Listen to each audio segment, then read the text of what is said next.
manufacturing, but there's also a chance TikTok could factor in, as the popular social media app is facing a fast approaching deadline to sell or get banned in the U.S.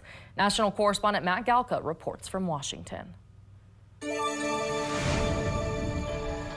The future of TikTok could go hand in hand with tariffs. The Chinese-owned app faces an April 5th deadline to find a non-Chinese buyer or risk a ban in the United States. But the president thinks a deal on tariffs could persuade China to authorize a sale. Maybe I'll give them a little reduction in tariffs or something to get it done, because every point in tariff is worth more money than TikTok. The president announced 25% tariffs on imported automobiles along with key parts used in vehicles, arguing it would help ramp up domestic production from automakers with underutilized auto plants here. We're going to make sure that American workers are put first, and we're ending the unfair trade practices that have been hollowing out our middle class for decades. The additional tariff on auto parts would likely hit China much harder than the tariff on cars themselves, which is where TikTok comes into play. The New York Post reports a deal is close that would see TikTok's current owner, Chinese-based ByteDance, taking a minority stake in TikTok, while American-based Oracle handles data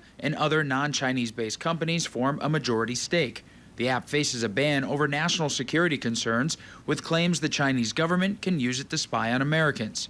China would have to sign off on a deal. I'm worried about our country more than anything else with respect to TikTok. And China is going to have to play a role in that, possibly, in the form of an approval. Maybe. The deadline to find a deal was extended by 75 days when Trump came into office after TikTok was briefly banned. A group of Senate Democrats sent a letter this week urging the White House to work with Congress to pass another potential ban delay, saying the path to saving TikTok should run through Capitol Hill. Next week, Trump has called April 2nd Liberation Day for when he plans to impose reciprocal tariffs on other countries. Then on April 3rd, the new auto tariffs are set to start being collected, and later that week, the TikTok ban is set to take effect April 5th if there's no extension. Reporting in Washington, I'm Matt Galka.